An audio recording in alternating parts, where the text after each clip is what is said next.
Come on in. Today, we're gonna do something special. Because I'm gonna give the lovely people of YouTube a little insight into the Chase Keller studio, and in no way am I going to subtly endorse products that sponsor me. So right now, we're in my newest studio. Because I was starting to pursue this as a pretty serious career, I wanted to build something that would reflect the level I was at and almost something I could achieve towards to just spur me on. It's actually floating on the bottom, on the top and on the sides. So it's basically a room within a room. Oh no, I'm not done. The one question that all of you want to know is a booth better and worth building than a shield, like a portable shield? And the answer for me is 1000% yes. I've noticed massive differences in my vocal recording with the exact same chain, like in hardware, exact same plug-in chain. It's just made a massive difference. If you can, I would hugely recommend building a booth. The interesting thing about this studio is it sits right in the middle of a pro studio house and a bedroom studio. I've worked in studios in London and across Europe with some of the most expensive and top-end equipment money can buy.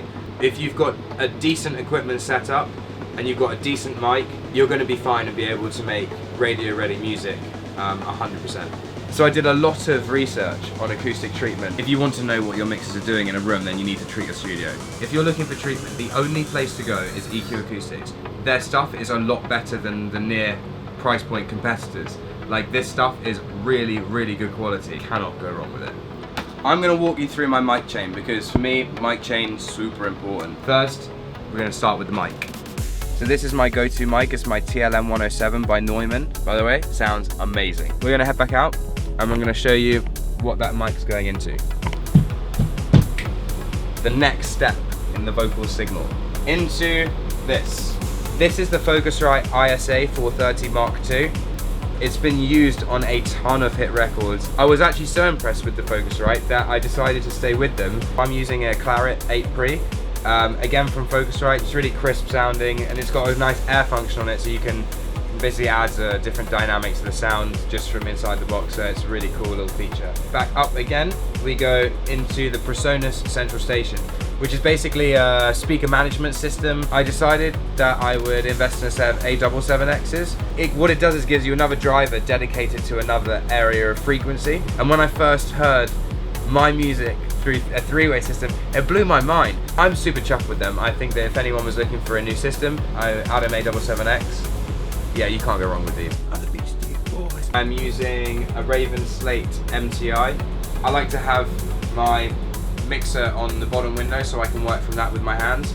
I did have an entire desk of Mackie control universals, which I used for a while. In terms of ease of use, it's much easier to use in the box systems for maintenance than it is an entire run of faders. And then I just jumped to the Presonus fader port, just as a single finger fader, just for helping workflow and stuff like that, and to give me transport controls on my fingers. Real geeky. I often find like friends and stuff just dropping into the studio unannounced, uninvited as well. It's just nice to have a cool zone where people can come and hang out, and when you're making records, it's really important that, you know, people want to come in so you can show them what you've made. It's cool as well to have instruments in the studio, pick up a guitar, have a jam, even if it doesn't mean that you end up using it in the main recordings. It's quite important just for that creative process, so definitely recommend getting some live instrumentation.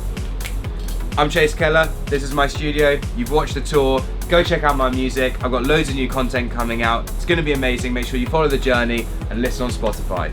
Take it easy.